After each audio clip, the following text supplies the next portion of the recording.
সর্বসাধারণকে সতর্ক করেছে ভূমি মন্ত্রণালয়। জানিয়েছে ৮ ধরনের জমি কিনলে বিপদে পড়বেন।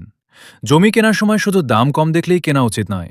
কিছু ধরনের জমি ভবিষ্যতে বড় আইনি ঝামেলা, মামলা, দখল সমস্যা বা আর্থিক ক্ষতির কারণ হতে পারে। নিচে এমন ৮ ধরনের ঝুঁকিপূর্ণ জমি সম্পর্কে বিস্তারিত আলোচনা করা হলো।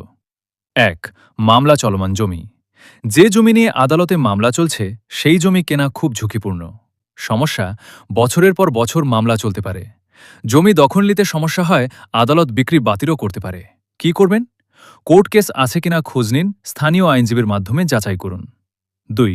ভুয়া মালিকের জমি। অনেক সময় আসল মালিক না হয়ে অন্য কেউ জাল কাগজে জমি বিক্রি করে। সমস্যা, টাকা হারানোর ঝুঁকি, দলিল বাতিল হতে পারে, প্রতারণা মামলায় জড়াতে পারেন। কি করবেন? এনআইডি ও মালিকানা মিলিয়ে দেখুন, পূর্বের দলিল চেইন যাচাই করুন।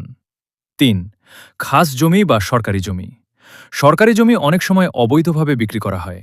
সমস্যা, সরকার উচ্ছেদ করতে পারে। দলিল করলেও মালিকানা বৈধ নাও হতে পারে। কি করবেন? ভূমি অফিসে রেকর্ড যাচাই করুন, খতিয়ান ভালোভাবে দেখুন। ৪. নদী ভাঙন বা চর এলাকার জমি। নদীর পাশে বা নতুন চর এলাকায় জমি ঝুঁকিপূর্ণ হতে পারে। সমস্যা, নদীগর্ভে বিলীন হতে পারে, সীমানা পরিবর্তন হয়, মালিকানা নিয়ে বিরোধ হয়। কি করবেন? এলাকার পুরনো ইতিহাস জানুন, স্থানীয় লোকজনের সাথে কথা বলুন।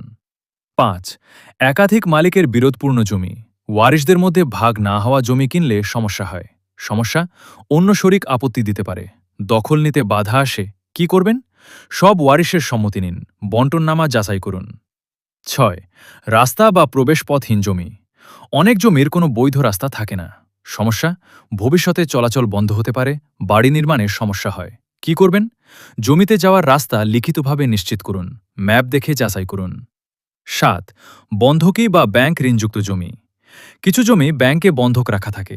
সমস্যা, ব্যাংক নিলামে তুলে দিতে পারে, মালিকানা